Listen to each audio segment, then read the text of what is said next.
7 মে শেখ হাসিনার ঐতিহাসিক স্বদেশ প্রত্যাবর্তন দিবস।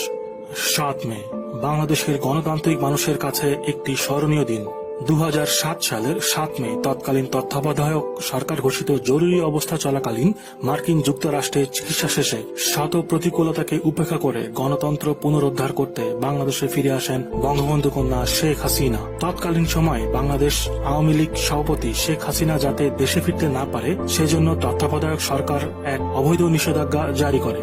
শেখ হাসিনাকে বাংলাদেশে প্রবেশ করতে না দেওয়ার ষড়যন্ত্রে লিপ্ত হয় তত্ত্বাবধায়ক সরকার।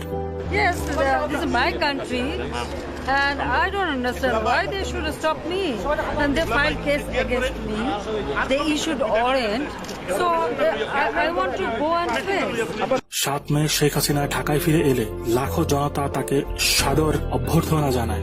ঢাকায় বিমানবন্দর থেকে মিছিল শোভাযাত্রা সহকারে বঙ্গবন্ধু কন্যাকে ঐতিহাসিক বঙ্গবন্ধু ভবনে নিয়ে আসা হয়। দেশে ফিরে জনগণের হারানো গণতান্ত্রিক অধিকার পুনঃপ্রতিষ্ঠায় শুরু করেন নতুন সংগ্রাম। শেখ হাসিনার নেতৃত্বে গণতন্ত্র পুনরুদ্ধারে ঐক্যবদ্ধ হয় দেশবাসী। তত্ত্বাবধায়ক সরকার ভীত সন্ত্রস্ত হয়ে 2007 সালের 16 জুলাই গণতন্ত্রের মানুষকন্যা শেখ হাসিনাকে সাজানো মামলায় গ্রেফতার করে। 2008 সালের 29 ডিসেম্বর অনুষ্ঠিতব্য নবম জাতীয় সংসদের নির্বাচনে নিরঙ্কুশ সংখ্যাগরিষ্ঠতা নিয়ে সরকার গঠন করে আওয়ামী লীগ নেতৃত্বাধীন মহাজোট সরকার। দ্বিতীয়বারের মতো প্রধানমন্ত্রী নির্বাচিত হয়ে রাষ্ট্র পরিচালনার দায়িত্বভার গ্রহণ করেন শেখ হাসিনা।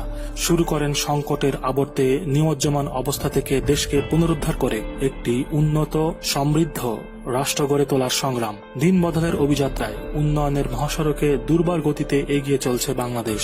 একই সঙ্গে শেখ হাসিনার নির্দেশনা প্রতিপালনের মধ্য দিয়ে করোনা সংকট মোকাবেলায় চলমান কর্মদক্ষে আরও গতিশীল ও প্রিয় নেত্রীর প্রতি ভালোবাসা ও কৃতজ্ঞতা প্রকাশের সিদ্ধান্ত গ্রহণ করেছে বাংলাদেশ আওয়ামী লীগ।